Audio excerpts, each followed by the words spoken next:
We'd been married, several months. After about a year, little Billy Paul come on the scene. Oh, she almost died. And how I walked up and down the floor when the little fellow was being born, and just as soon as he was born, I heard him cry, and I screamed, I said, "Thank you, Lord. It's a boy, and his name shall be called Billy Paul." Many of you know my son, Billy Paul. His mother died when he was just a little baby. And I packed him around, and nighttime we couldn't afford enough coal to keep fire, so I'd have put his bottle under my shoulders like this and keep it warm for him at nighttime. When he'd wake up crying for his mother, I'd put the bottle in his mouth. And she asked me when she was dying, always stick with Billy. We've been real chums. And so everywhere I go, I take Billy. And he's stuck with me. Well, I can take this opportunity to greet you. I don't get this opportunity much anymore. As you get a little older, you can't do the things that you used to do. You want to and in your heart, but one thing I want you to know, that I love you and I pray for you daily. And I know that you pray for me because that's why I'm here today. Truly, we're a blessed people. And I just want to take an opportunity to say God bless you. And over the many years that I have known you and have worked with you when Dad was here and now in the work with Brother Joseph. It's just an honor to call you my friend. And, you know, there's words you can't say, but I just trust that this little greeting will be a blessing to you. Just to say I love you and that you can feel it from your heart. You know, Brother Branham said we could talk too much, we could sing too much, we could shout too much, but we could never pray too much. And each day, Brother Branham told me, he said, when you come in the office, Billy, he said, I want you to do my mail. And I said, Daddy, I don't even know how to turn on the typewriter. He says, the Lord will be with you. He said, he told me he wants you to do that for me. And I said, okay. He said, no matter if you've got one letter or you've got 1,000. He said, the first thing you do is kneel down and pray and lay your hands on the mail and ask the Lord to help you that day. And he said, don't you answer any Bible questions. Don't you answer for me. He said, if there's a question to me, you keep them. And when we get together the next day or that day or whenever, he says, then you write down on the envelope and I'll answer the questions. He said, but no matter where I am, he says, you remember every day that you do the mail. He said, I'll be praying for you. And he says, and God will be there with you. And he says, don't process the mail. He said, just open one letter at a time and just think like you only have one letter to answer. And he says, and then when you're through with that, he says, discard it and then get another one. And that's what I've been doing for the last 60 years. And it's been a great honor. And I know I'm getting older now. I'm not an old man, but I know I'm getting up there. And soon I've got to go and be what we've all been waiting for, and I believe that hour is so close at hand. But I just want an opportunity to say I love you, and I thank you for your love to me, your stand for this word. And you know, Brother Billy, I'm just talking to you from my heart. I believe this is a one-man message. It's a perfect message. There's no mistakes. There's many voices, but for me and my house, we only follow one voice, and that's the voice of God to us in this day. It's perfect. It needs no interpretation. It interprets itself. And I was thinking in a couple of days now, I'll be getting my 83rd birthday. And in my heart and in my body, I don't feel that old. I know I look it, and the wife says I act like it. No, I shouldn't say that. If it wasn't for her, I wouldn't even be here today. But it's just the idea of being able to express yourself. This message is everything to me. It's perfect, and may God encourage your heart to stay with it. There's things we don't understand, but remember, if God thought it, Brother Branham spoke it, we believe it, and that settles it. Now, I was thinking the other day, and I woke up, and when I was just a little boy, I was about 12 years old, and we was over in a little town called Vandalia, Illinois, and Brother Branham was having a tent meeting. And we stayed in a little cheap hotel. And I say that to go with my testimony here. And I know you've probably heard me give this testimony, but maybe just one more time I want to share it with you because it's one of the greatest experiences of my life. And in this room, it didn't even have a bathroom. The bathroom was down the hall, and we just had a wash basin right where the camera is here. And it was just a little wash basin and a little pitcher, and that's where we'd wash our hands and things. When we had to take a shower, take a bath, we'd go down at the end of the hall. And I used to sell, in the meetings, I had a little apron, and I'd go down and I'd sell the little books. There was 3 books Brother Branham had. Jesus Christ the same yesterday, today, and forever. I was not disobedient to the heavenly vision. Divine healing in the campaigns. And I thought I was something.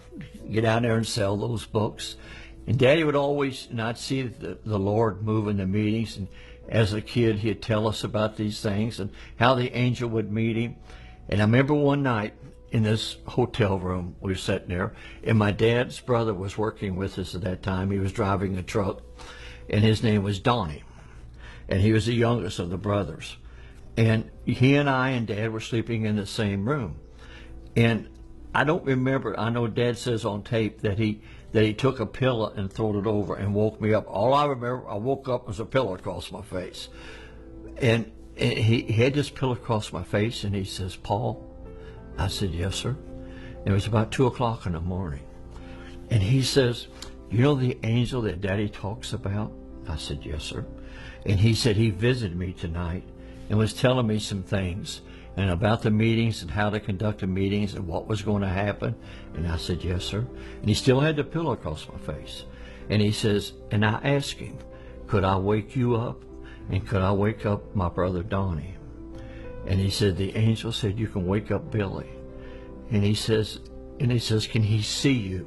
And the angel said, "Yes." He said, excuse me. He says, when Dad takes this pillow from your face, he says, "You know where the wash basin is over there?" And I said, "Yes, sir." He said, "He'll be standing there, and you can see him." And I said, "Okay." You remember, I was just 12 years old.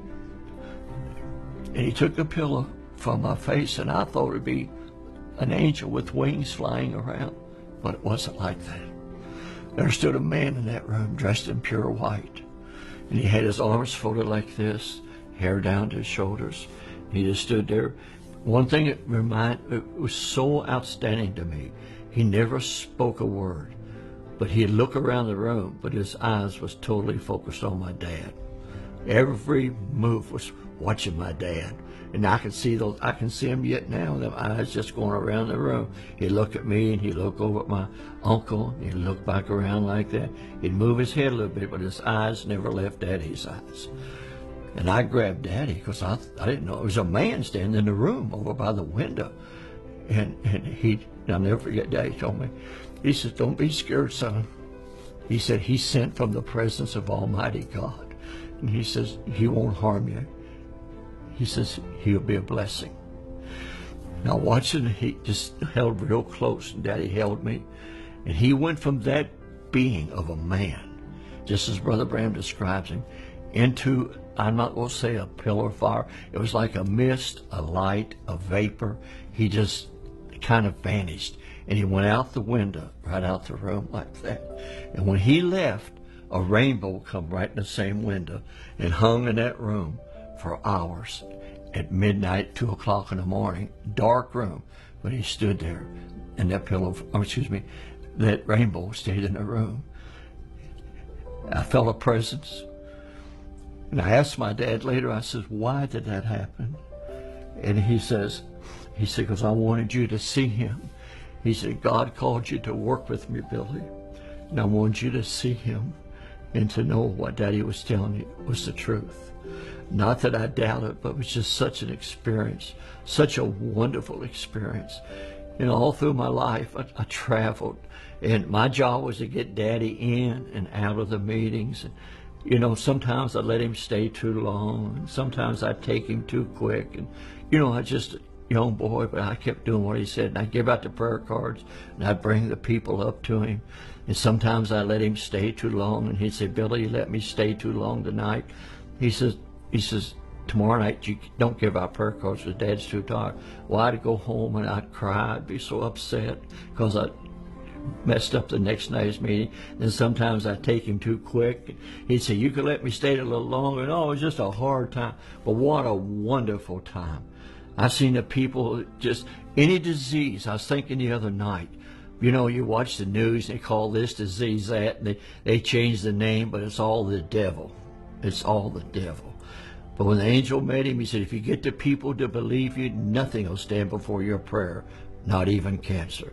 And I'm a witness to you today that he's the same yesterday, today, and forever. And not one time from that time in that room when I saw that angel that I could always tell you, not Brother Billy, but that presence, I could tell when he was near. Even before Daddy would say, you know what, I'm waiting for something.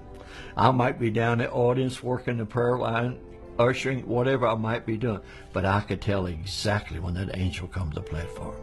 Before Dad sometimes even said, he said, he's here. Well, I knew he was. So it didn't make a difference what diseases was. I knew when they left it was going to be well. But he said, if you get the people to believe you. And I was telling someone the other day, I said, I've seen him bring them in well. And they sit there and make fun. And they pack them out dead. I've seen them pack them out paralyzed. And I've seen them bring them in on a stretcher. And they would be dead. And I seen him walk out alive and well. Only believe. So I just wanted to say, God bless you. And I like to just leave my little greetings to you in this. If I don't see you in person, I'll meet you on that day. And I had the privilege when he was here to have the interviews for him, to set him up. I don't know how it's going to be over there. I just know I'm going to be there by his grace. And I said, God bless me above any man. First of all, he let me be his son. He chose me. And then he let me be a son of a prophet, and to be a brother of a prophet, and to have worked with both of the prophets in my lifetime. Truly, I've been a blessed man. All we have to do is push play and obey. God bless you. And remember, if God thought it, Brother Branham spoke it, I believe it, and that settles it. God bless you.